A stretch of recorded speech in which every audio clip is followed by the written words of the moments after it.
Hey everyone, and welcome to Season 2 Battle of the Bloc Debrief. I'm here with Alton Richardson. Alton has been with Trango for a long time. You've been setting for a long time. Alton is the shaper of the Deltas, which was the hold set for Season 1. And yeah, we've been setting together since like 2017. So when did you first pick up a T-handle? I first started spinning a T-handle or a T-wrench in, probably like 2007, 2008, after high school, which was in 2006, came back to climbing. And yeah, it was like a small gym. And so once I started working there, like if you had any interest in setting, you could kind of set, and then most people would fizzle out. And then there was like a few of us that were the core route setters there. So that's from 2006 to 2000. Nearly 2011. Yeah. Yeah. And then a few years spent like guest setting, not necessarily route setting, and then got involved with some climbing brands in various ways that made climbing holds. And that sort of led me back to commercial route setting, where I met Roy, and I've been commercial route setting since 2017, 2018 at Ascent Studio in Fort Collins, Colorado. This is the debrief episode. The first thing we're gonna do is just gonna be watching, talking about what we're seeing, the general thing that we would do if we were watching any boulder together. Okay. And then there's a segment that we call take and strip, tweak, or dirt. Right. And so if we had to run these three boulders as a round, what are you gonna keep, what are you gonna change, and what are you gonna get rid of? Cool. Yeah, I'm excited for that one. It's gonna be a fun round. Yeah. Yeah. And then after that, we will announce the winners. We'll draw a name from a hat for who gets the IFSC rope tote bag plus special surprise inside.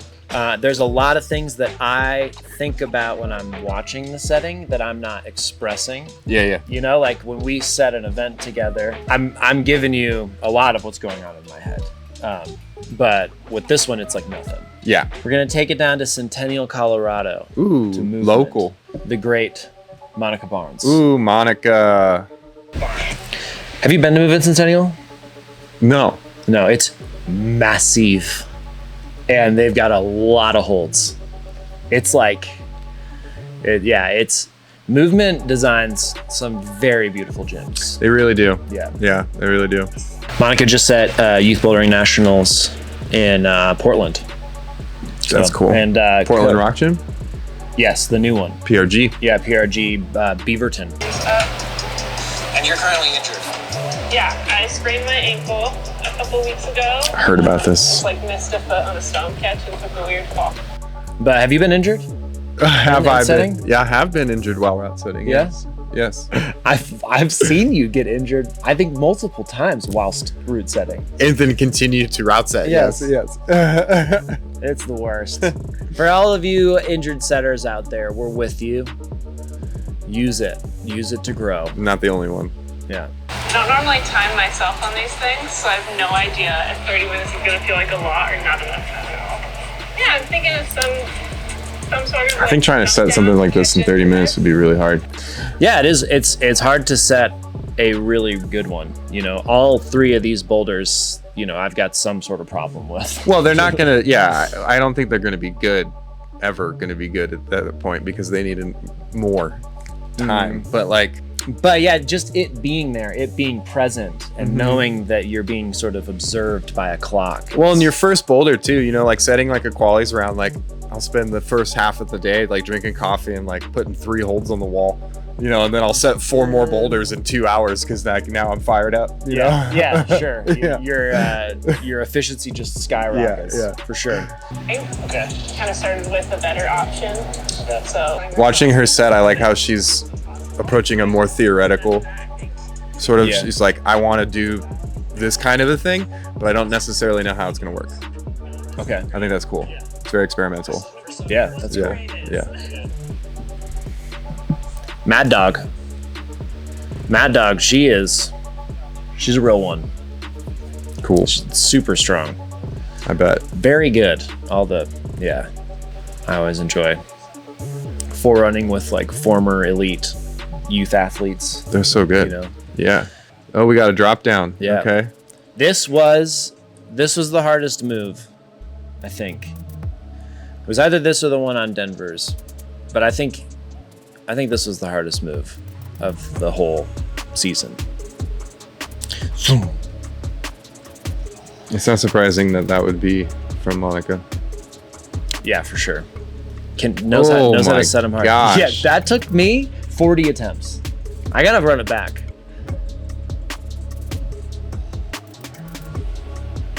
I was so proud of myself. Because you had to get the other hand in. So much leverage, yeah. Yeah, it was really hard. I was psyched for that. And then just climbing on crimps. This gets tweaked. If you run back through the video, Monica talks about some pacing. Okay. She talks about going fast, then slow, then fast again for the end. Well, really kind of only executed on the fast and then the slow, but we spent a lot of time moving across in between this volume from left to right. And I think Monica's making it easier. This section, where to me it's like, oh, cool.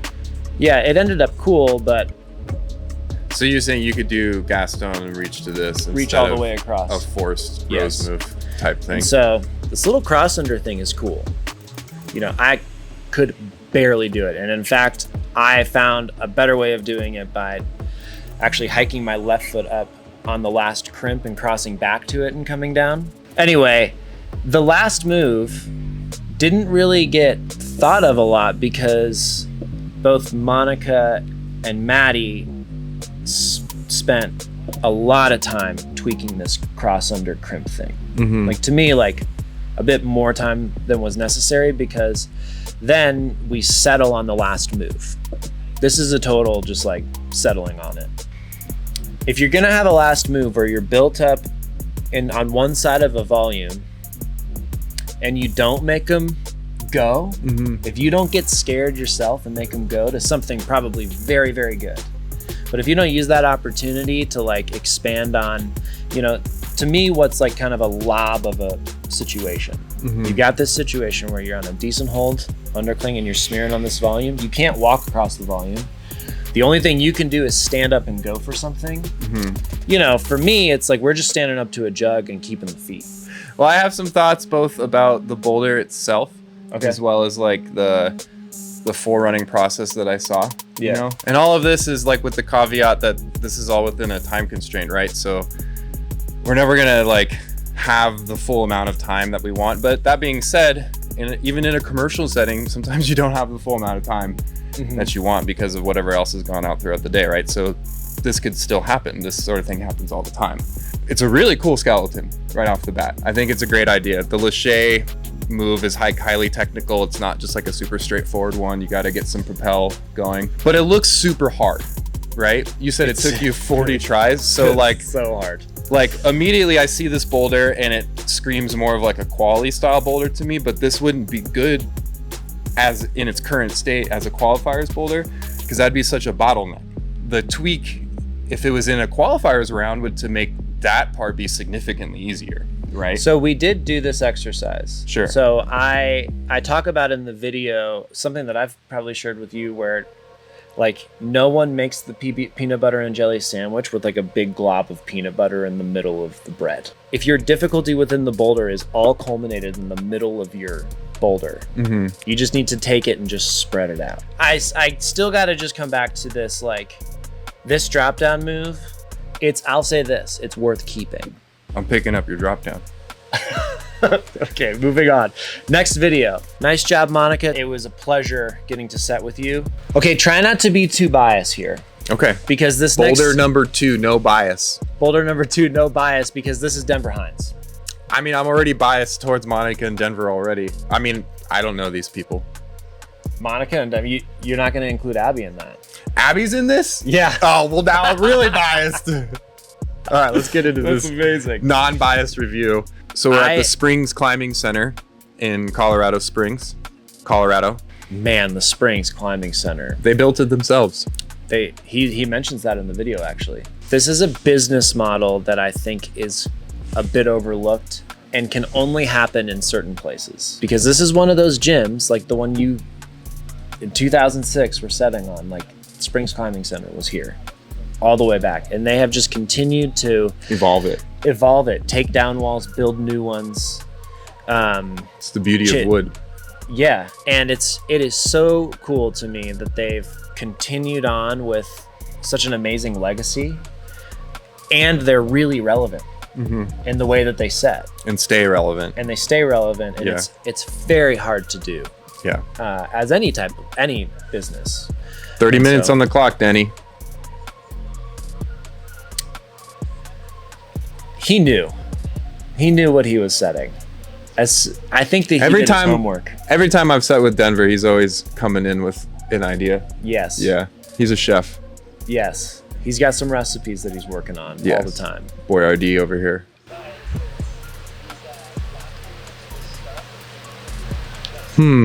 Lot going on with this boulder. Seems like he's trying to set something for you in this. This is like when a studio musician shows up, and they already know the specialized tuning for the album. One of the reasons why I would go as far to say that I'm good at this move is because I'm better at breaking it. Well, you're good at this move because you've set the incorrect version a lot. I have. And I'm going to tell you something. Denver set the incorrect version of it. I don't want to get into like the hyper critiques right away, but that's where I'm going to start, is with this move. All okay, right. So here's this move. The Wimdy Woo toe hook. Nope. Mile away. That's not gonna work. Yeah, this boulder was really sick. What if you just started them in that and then they had to double tap the volume? That's how I know we've been setting a long time together. I see your entire 4-move sit-start sequence. See this? And I'm gonna take it away. Okay, so this is the first time I do the out move. Yeah. And just hold it. There's like the toe hook is just it's just fluff. Can't sink through it. Nearly at that point. No, that's what it is. On this boulder, the toe hook was fluff. I'm about to do this boulder. Here we go. Look at this. Smash. Yes, now it's necessary. What's necessary? This toe hook is necessary now because you have to match in order to, because he took away the second hold. Okay. It's a good tweak. It is a good tweak. You wouldn't mark Denver for the fact that I can do the shoulder move and then swing back and get the toe hook, because technically the toe hook is still forced. Well, the toe hook is still relevant. The toe hook is still relevant. Okay.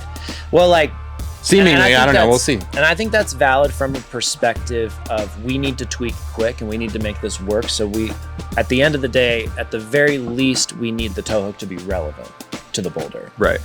And I think that for me, I still want the drive-by toe hook. Right. Be like, you have to do this every time. Yeah. So like, I look at it from what's the optimal version of the boulder. Mm-hmm. And that's my critique for you, Denver, is I think you could have forced it. But the issue here is that this is the wrong volume, because you're just too close into the wall. Like the hold kind of needs to be a bit further out, away from the wall. More dimensionality. Yeah, so that there's more torque. But like when it's flat against the wall like this, I can do it in a straight line and hold it. Yeah. And you can make the holds worse all day. There's still going to be a solution where you can just... Your lats are able to control the you can movement. oppose. Yeah. And so if you increase the centrifugal force within the move by bringing this hold, instead of being on the wall, away from the wall, then you are always going to have to get that toe hook. The next time people try and do this, come around and catch the toe hook and compress it between a hold on a volume at the same time, make sure that you're focusing on the centrifugal nature and not necessarily how terrible the holds are. Okay, then. Nice. Love it. That's good. We had to turn it down for me. Very spilly. But oh man, felt so good. Flop, flop. Making me feel like Tomoa out here. Boom. That's See what happened there? Play it again.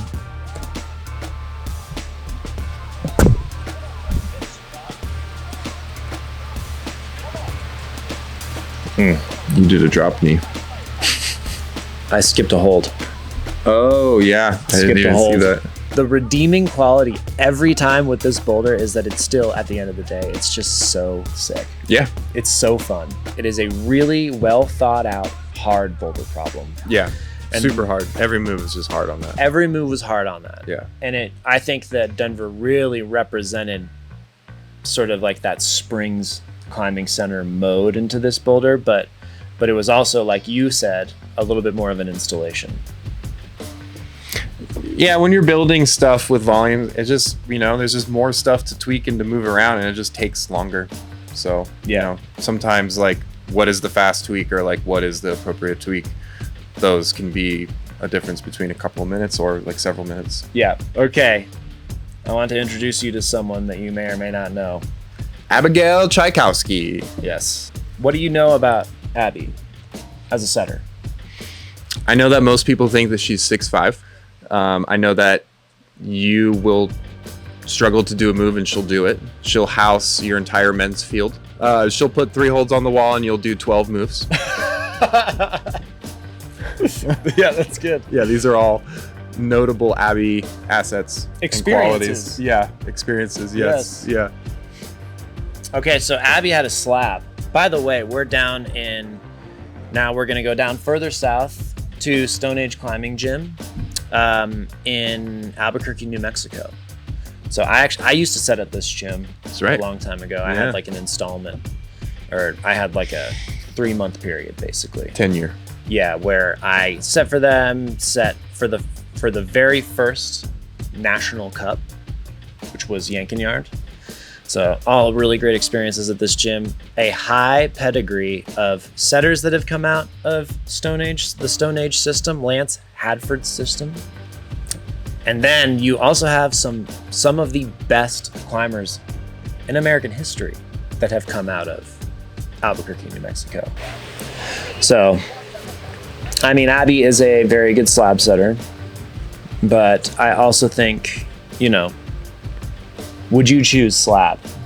If we came and did this with you at Ascent, would you be like, I'm going to set the slab? It wouldn't be the terrain at my facility that I would choose, but that's because our slab, while it is incredible, it's not the terrain that I would choose. Yeah. It would depend on the hold set, but with these holds, the cons here, no. I wouldn't have chosen the slab, not unless you wanted like a V2. Hard to make a good slab boulder with the holds that we brought. Yeah. But Abby does. This looks like a proper slab though. It has the right height for some proper slab movement. If you're gonna have a slab, this is a good one to have. Yeah. The only issue is that it has this right corner over here where the limited where the adjustable lateral wall is. space. Yeah. This is the hardest zone. Like when you're doing your morning meetup and everybody's like, all right, your boulder's over here, and you're like, okay. All right. I guess later I'll set over there. We'll see how that goes. There we go. So she thought I was going to be able to stem in between these two volumes. I got up there. Nope. She also was much better at this boulder than I was. It's not unsurprising. Almost stemmed it. Almost. But it like makes you want to, but then it just shoots you off, which is super cool. It adds like a risk element into this spot where you wouldn't anticipate a risk element. Like with the jump across? Well, of like, oh, I wonder if I can smear, and then you're trying to smear, and then you get tossed off because you're trying to smear, And Yeah. then there goes your flash go or whatever, right? Yeah. Or another attempt. There are people that would try to smear, I think, even so, and that's a good thing to have in around, like you're saying, a sort of a moment of indecision, an opportunity for indecision. Right. Okay, so scooted things in, made the hold better. Yep.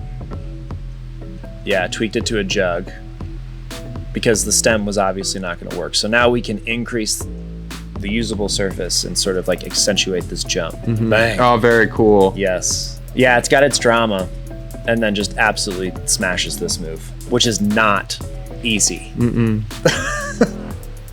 So while this like Cordo move at the very beginning could like drop a few people, I mean, it's definitely going to drop some people, like, but say it was in a round, like the two things that I like about it are that you don't like get into a position and then stand there for like 30 seconds. You do it, you don't, you do it, you don't. And so speed wise, it's quick. You can get a lot of people through in attempts, but it's also like she's done it multiple times now. So the level is at an appropriate level where like you learn it and then you can do it. This is the boulder that feels hard that's not actually that hard.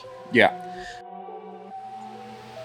Yeah, it's just fast really feet. Fast feet. Really, really fun. Heel smear. Look at that full side All body. the rubber. Yeah. Put all the rubber on there. Diego is like making finals at Battle for the Fort. Sick. So he's like, Is this his flash go? yeah. Ooh. Yeah, really nice. And a slab technician. So, Gordo tech yeah. too. That's cool. Nothing a little plexiglass can't solve, you know what I'm saying? Right. Yeah, Oh, everyone. so they're tall. Yeah. Yeah. These are like, It's okay. these are real ones. Yeah. You know what I'm saying? So the issue is, this is the only boulder that got to have real ones. Try. Yeah. Try. Yeah. And that wasn't even the focus of these boulders. It's never been the focus of these boulders. Is like, what's gonna separate a men's national North American Cup? You know, that's Right. not been. We could do that. They'd be but different boulders, Be though. different boulder. Abby, Great good work. job. Great work, Abby. Great work. This is my critique of Abby's boulder. Okay. I would have liked it to just have been a little bit bigger. There's a few different ways that can happen. And what I mean by bigger isn't necessarily that the jump gets bigger, but that when you jump, it creates more energy. You have to jump bigger to get into something. And sometimes the way that I do that is by building barriers on a slab. So I'll literally put a volume on the wall that you just have to, a thing that you have to get around, and that will make a move bigger because you have to jump higher to get over it. Which could have been like putting the catch hold on a volume and then putting another volume that you land on. That's a great tweak. If you move this catch hold, maybe it stays as good as it is, but it goes a little further away. You have to jump bigger to it. Changes the angle too, which now is going to create more of that centrifugal force like you mentioned in the other boulder. Yeah, exactly. It makes your hips spin away from the wall faster. To me, we got into this mode where like, okay, it's a jug, it works, let's move on. I think Abby didn't spend enough time being like, but is this really the way we want the jump to work?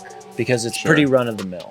Let's get the jump to function, and then there wasn't a further discovery process after that. Yes, that's a great way of putting it. Like, there's getting it to function, and then there's getting it to that je ne sais quoi. And you usually have to get it to function first, and sometimes it has the je ne sais quoi already, but oftentimes you gotta coax it there. I'm gonna close this up. And this is what I want. This is what I want to do with the rest of our time. I want you to think about those 3 boulders. What I need you to do now is pretend that all those 3 boulders are around. You get to tick and strip one. That means no changes. This is what it is. You're running it. You get to tweak one, make changes. Right. And then you have to dirt one. You have to say goodbye. I'm going to write mine down. I want you to write yours In down. that order, we'll call that 1, 2, 3. I can tell you my dirt is not what you would think. Okay, well, we just got to be ruthless about this. Okay. You know? Yeah. I think we should reveal what our tick and strip boulders are. Yeah. Okay. That's the keep. These are essentially our winners. Yeah, this isn't strip like take it down. This is like tick it and then strip it to put it back on the wall. This is not the winner of Battle of the Bloc 2. That's actually decided by the voters, It's decided by you people. by you people watching. This is our assessment. Yes. So this is the clown. Very subjective. Yes. I'll go first. Okay. I'm going to tick and strip Denver's boulder. Really? Yeah, I Even think- with the unused holds. Yes. Yeah, we'll eat that Okay. during the round, but at the same time, I just think it's in a place and it's at a consistency within the level. Not it's hard enough, but that what makes it hard is consistent all the way through. Sure. I think it's a very well-rounded boulder problem, and I want it in my round. No touches. Okay. So congratulations, Denver. Yeah. Well, within the context of the round that we are chiefing here, I would tick and strip or keep Abigail's boulder. You're running with it. I'm running with it because it's in its current state. It is the most functional. It is the most intent-based. I think the questions to it are what could we do with this thing, and not what should we do to this thing. It's more of like, cool, this thing is working. Like, what could we do to it, but not like what needs to be done. There isn't any more like inherent questions in that regard. Congratulations, Abby. Congratulations, Yeah, Abby. you got that vote. Yeah, you got my vote. I think you should start on the dirt. Okay, I am gonna dirt Denver's boulder. Not because I don't think that it is functional or that it's working, but I think that in order to make the tweaks that are necessary for it, you basically have to dirt it anyways, because the catch hold with that volume needs to change, probably something else with the foot. Top seemed like it was pretty functional, but then there was several holds that you skipped, or at least one hold that was on a volume, so then that's another third of the boulder that's immediately gone. And then therefore there's 2 moves that are left basically, and so it's already dirted just in the tweaking process. I really respect that perspective. I hope Denver I'm still respects going it to as keep well. the boulder. I'm dirting Monty's boulder. Yeah, and I think it's kind of for the same logic that you are dirting Denver's. I think about sometimes how easy something's going to be to strip too. And actually I considered stripping Abby's boulder for that reason, because Abby's would have been just really easy to strip. Right. So if we have to start over on something, maybe I'll just take the least amount of stuff off the wall. To me, that's an easy one to strip. And also, I think it needs a lot of adjusting in order for it to be able to work in a round. I want to look at the top. To me, the slow section is arbitrary enough to where we can recreate that. I think for the same reasons, but in a different context of why you would dirt that, is why I would tweak Monica's boulder. Because that middle slow section, to me, while you said you could tweak it or reset it to be anything, to that same regard, it can also just stay exactly how it is, and it doesn't need to change to be anything else. The Lachey is working. Then it's just a question of like, is it the intensity too hard? At which point it might be as simple as just adding a jib, or building the foot bigger or making the hold better, You want to play with it. It seems like the tweaks are obvious and quick to do without really removing too much from the wall per se. And then, maybe the last move does morph and change into something else, but yeah, it has a lot of potential for a big crescendo and could be like the sickest boulder in the round. Check Alton out on Instagram at AGR Photo. And you shaped the deltas as well. This just in, brand new hold set from Alton Richardson coming out called the Analogs. Why don't you give us a little overview of the Analogs and what makes them special? 2.5 years in the making. I shaped these specifically with route setters and hold buyers in mind. What that means is you're going to get a super comprehensive, complete package of holds, really utilitarian, simple, basic, clean lines. Going to be able to pair them with really anything. They're all equipped to be bolted on or screwed on. If they're screw on only, you won't have to punch holes in anything. Everything is reinforced, and the texture is really agonized over. Yes. So while they're smooth, they're still going to retain a good bit of grit and not destroy your hands. Nothing sharp, really comfortable. Really just, I shaped a line of holds that I want to work with every day, day in, day out for years and years and years. Okay, so we are filming this actually before Abby's video is released. So you just saw some unreleased footage of Abby. When this comes out, everything will have been released. All the votes will have been in. Stay tuned on this video. We're gonna jump into the future, and I am going to give you the winners. Hey there, thanks again to Alton Richardson for joining us on the debrief.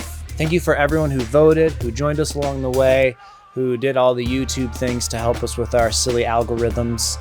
Before we get to the winner, I want to announce the winner of the IFSC rope tote plus the special thing inside. Not only will you be getting the rope tote, the IFSC rope tote, you will also be getting the unreleased, brand new, fresh, onto the market Trango World Cup quick draws. Now these are the exact same carabiners and the exact same dog bones that are used in the IFSC, minus the black carabiner, because these are for sport climbing. So put these on your proj. I'm gonna take this out of a pot here. Congratulations to Rebecca Wood. This is like one of the best bags I've ever owned. So you're getting hooked up, Rebecca Wood. And now, your winners of Battle of the Block Season 2. In second place, Monica Barnes. Let's go second place, first runner up. You know what I'm saying? On to first place with a whopping 63% of the vote. Landslide. Denver Hines. Holding it down for C Springs. Nice job. Your gym's gonna get even more cons. And congratulations, Denver.